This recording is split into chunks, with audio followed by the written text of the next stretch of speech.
So the story goes, guy meets girl, guy likes girl, but it's all a game, seeing somewhere in that game somebody's gonna get played. And I ain't always been on the winning side of that equation.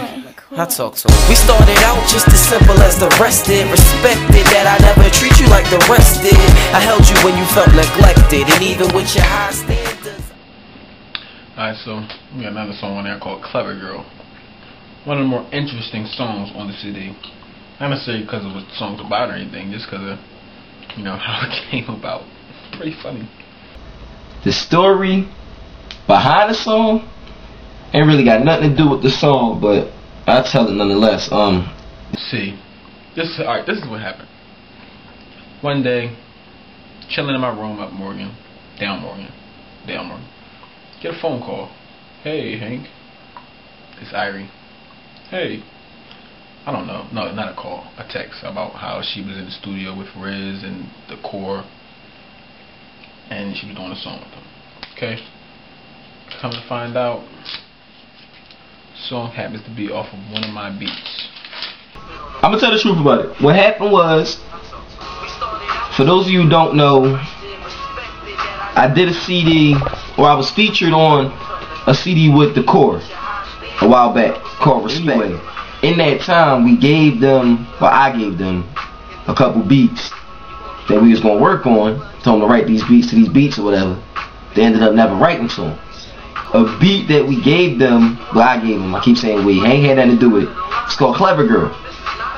And I had tried to go in on this song before, and I didn't like how it came out. This back when I was with D-Rels, rocking with D-Rels or whatever. And we went in on the song. I ain't like how it came out. We scrapped it. The song never came out. Then we got word that these niggas, the Core, had decided to use the beats that I gave them a couple years back, or a year or so back. They decided to use those beats that they kind of didn't steal, but kind of stole because they weren't supposed to use it. So I guess you can call it they stole it. They didn't know they were stealing it, but now they're running around saying that they stole it like they were big bad guys. That's not really the case. So Hank said, oh, so they're using that beat. And Clever Girl was a hot ass sample, it was a hot concept, but the beat was old Hank, like old Hank, rhymed 2 times. It wasn't even Hank McCoy yet. So we laughed about it like, damn, they gonna use that beat whack. Hank like, I don't even want that beat out. Now this made me pretty intense. And I decided, you know what? Since they have the Clever Girl beat from Que Pasa, since they have the Clever Girl beat from a year and a half ago, how about I get the same exact sample and make it a new beat? Just to get under their skin. That's exactly what I did. I made the new beat. It sounds so much better than that trash. Long story short, Hank went back in on the sample and murdered it and said, chill, make a real song. It came out spectacular.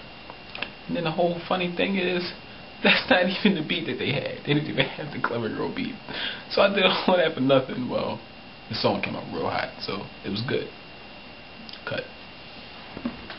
Even the best players mess up someday, but all your clever games is gonna catch up one day. I tell you, soon the game, it's all a game, man. Come to an end. And at the end of the game, somebody gotta be standing tall with that W. To do except pretend. Somebody gotta take it up.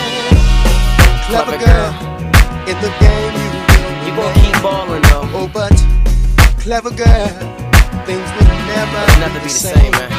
Let's go. Clever girl, it won't change for you if